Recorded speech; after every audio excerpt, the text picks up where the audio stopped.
Hi everyone, back here again for another video. Are you thinking of getting this pink Logitech K380 and Pebble mouse and you want to know if it's worth your money? Or you want to know if it fits your needs? So let me show you how these two devices are holding up after 1 year. Also, a lot of you sent many questions in my other videos, so I will answer some of those questions here. You can find the timestamps in the description box so you can move directly to that part, but I would appreciate it if you stick around and watch the whole video. So now let's look at how it looks like after 1 year.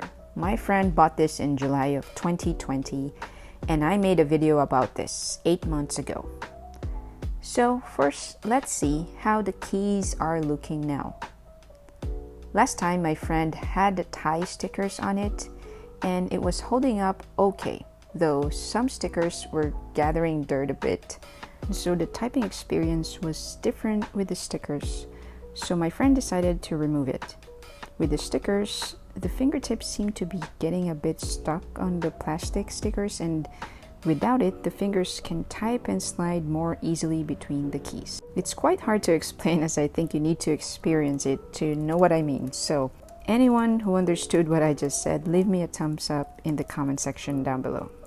Here are some typing sounds on the Pink K380 and let's see if my typing speed has improved.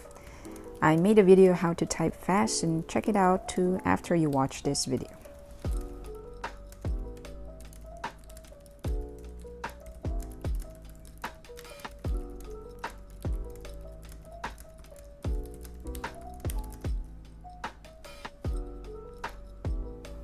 Now, looking closer at the pink keyboard, the stickers did not leave any mark on the keyboard and it also did not peel off any part of the keys when we removed the stickers.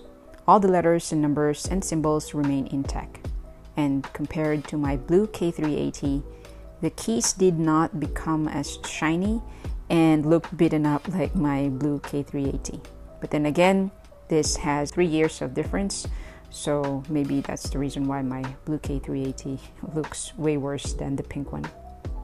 So something just to take note of, and I'm showing you this in case you are deciding which one to get, either the blue one or the pink K380. As for the Pebble mouse, I don't see anything wrong with it after 1 year. Just the normal wear and tear because of daily use. The scroll wheel though can have some dirt stuck on it. So what I do is just simply to wipe it off with a wet or damp microfiber cloth or the wet wipes and the dirt will come off. As for the clicking, no issues so far. And if you don't know yet, this is a silent mouse and you almost don't hear anything when using it. Just the subtle clicks and the response of the clicks and scroll wheel. My friend and I also have not experienced any connection issues when using the Pebble mouse. I can connect this to my iPad by Bluetooth and it pairs well and stays connected. There are some stutters here and there like what I experienced in my last video, but it was just that one time and it did not happen again. So now it's Q&A time. I will answer some of the questions you guys asked me in my last video on the Pink K380 and Pebble mouse. So hopefully this will be useful to you if ever you have the same questions. First two questions. Does the Pebble mouse scroll better if you connect it by the USB dongle with the lightning adapter? And is there any lag when using the mouse? Let's see how the scrolling is when connected by Bluetooth. In a web page, it is okay. But what I notice is that sometimes it skips a big chunk of the page and sometimes it's okay. On the other hand, when connected with the USB receiver, it looks like it works the same as when connected by Bluetooth. By the way, if you want to know how to use it either by Bluetooth or with the USB receiver, check out my other video. I linked it down below in the description box. Now when scrolling in a Word document, and here I'm testing this on the Word web app, it is the same as in the web browser. Scrolling is fine. I can also do the word highlights, cut or bold without any issues. It seems to be responding well, and I don't notice any lags. I can also drag photos to the document without any issues or stuttering. And also, as we see here, there are no lags. Last test, let's see how the mouse responds in Google Sheets. And this time it's the app that I'm using.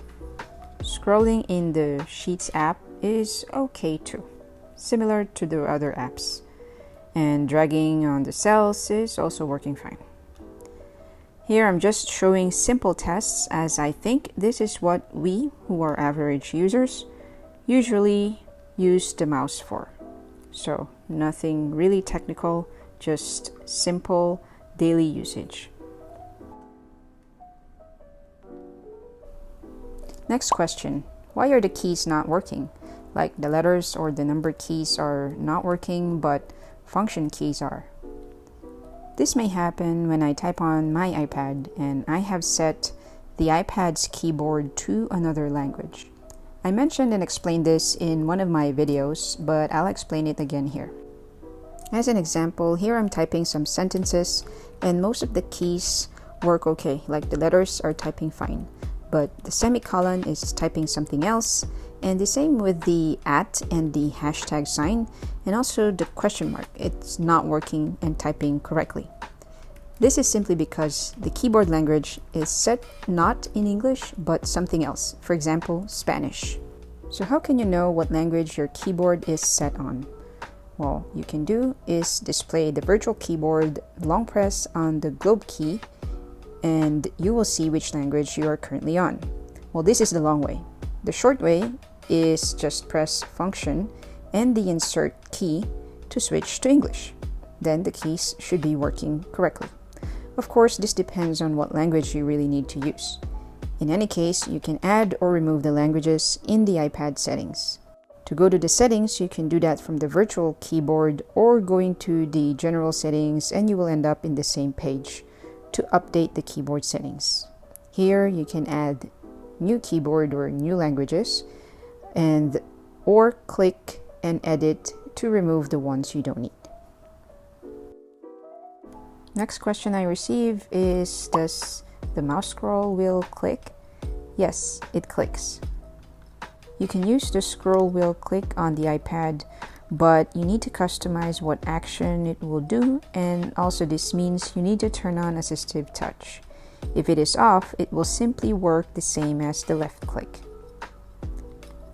Now, how to customize the scroll wheel click is, first you need to go to the assistive touch settings.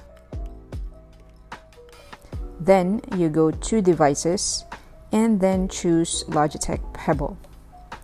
Next, click on Customize Additional Buttons. This pop-up will show, and the next thing to do is not to press on cancel, but to press the mouse key, which here we are setting up the scroll wheel click. So I click here and then the options will show. For the mouse click, I will choose home, meaning when I press on the scroll wheel, it will take me to the iPad's home screen. So yes, it works, but you need to do some customizations.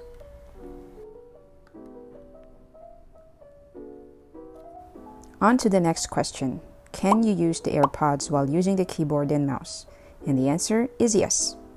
This is me watching my YouTube videos using my AirPods while typing on the other side and also using and clicking on the mouse. And it all works together.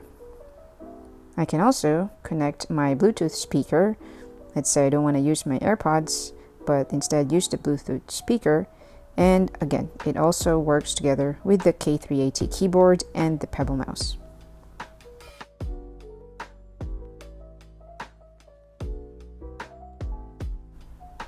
Last question, does the keyboard and the mouse work with other iPads? I can use this on my main iPad, which is the Ipadpro 11-inch. And here I can also use the keyboard and mouse with my iPad Air 3. Both these iPads are compatible with the Logitech K380 and the Pebble mouse. what Logitech described in their page is this. It works on devices on these operating systems. So whatever iPad you have, what you need to check is the iPadOS version.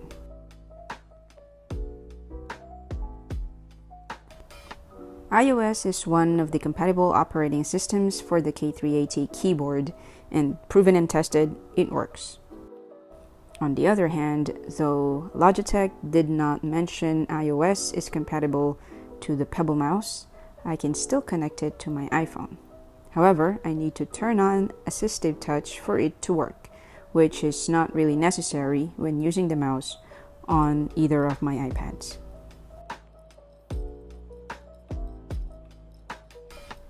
So that's it for the Q&A. Now we move on to the battery life. There's no way to see the battery level of the K380 keyboard on the iPad, but for the Pebble mouse, battery indicator is showing on this iPad, and I have the iPad widget on to see the battery level. And after 1 year, this is still at 100% on the original battery. Logitech says the mouse may last up to 18 months, while the K380 will last up to 24 months. And from my experience, it can be longer than that. For the K380, I can see the battery level from the Logitech Options app in my Windows laptop, but not on my iPad. And I'm not surprised to see the battery is still full after 1 year. If you've been here in my channel, you may have heard me say this many times. My blue K380 keyboard lasted me for 4 years using the original battery. And if you will ask me, I turn off my keyboard when I don't use it, as there's no reason for me to keep it turned on. And same with the mouse. I turn it off when I'm done using it. So hope all this information are useful to you. If so, please hit like so YouTube knows they should show this to other people who are interested on the Logitech Pink K380 and Pebble mouse. If you want to learn more about the K380, watch my keyboard shortcuts. I made several videos about it, so check it out. I added the links in the description box below. So that's it. Thanks for watching.